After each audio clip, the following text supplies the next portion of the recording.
তো hello guys, welcome to my blog. হ্যাঁ জানি অনেকদিন পর ব্লগ পোস্ট করছি, তো লেটস ছড়া। তো আজকের ব্লগটা হচ্ছে আমরা বারবিকিউ নেশনে গেছিলাম, কারণ বারবিকিউ নেশনে একটা অফার চলছিল। তো আমরা সবাই মিলে অনেকদিন প্ল্যান ছিল, যেহেতু একটা ফ্রেন্ডের এক্সাম ছিল, তো প্ল্যানটা অনেক পিছানো হয়েছিল। তো চলো ব্লগটা স্টার্ট করা যাক।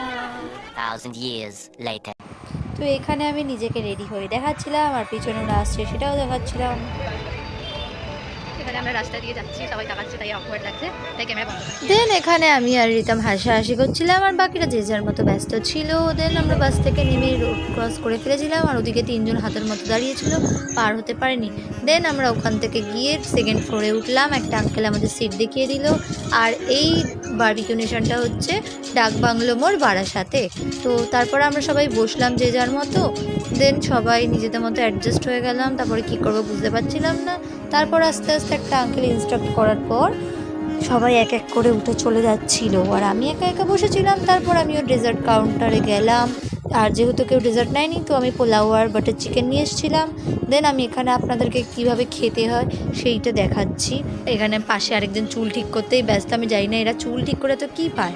তারপর আমি রিমনের সাথে চলে গেছিলাম আইসক্রিম কাউন্টারে, ও আমাকে একটা বাটি আইসক্রিম মানে স্কুপ করে দিয়েছিল, যেহেতু আমি পারি না, আমি জীবনে করিনি সব।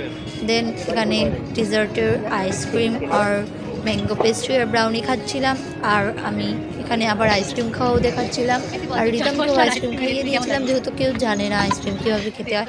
আর এই মহান ব্যক্তি তো আরও বড় চাট মশলা দিয়ে ভ্যানিলা আইসক্রিম খাচ্ছে। গাইস দেখো, আবার চাট মশলা ঢালবে, দেখলেন?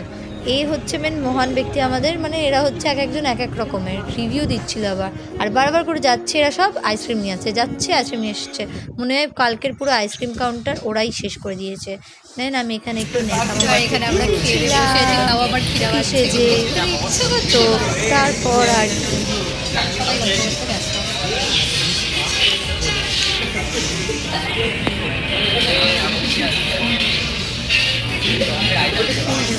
সবাই গল্প করতে ব্যস্ত।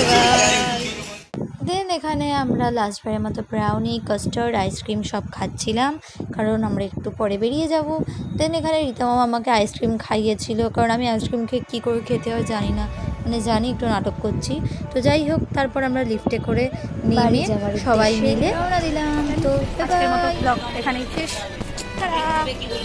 And thanks for watching. मतलबी हो जा।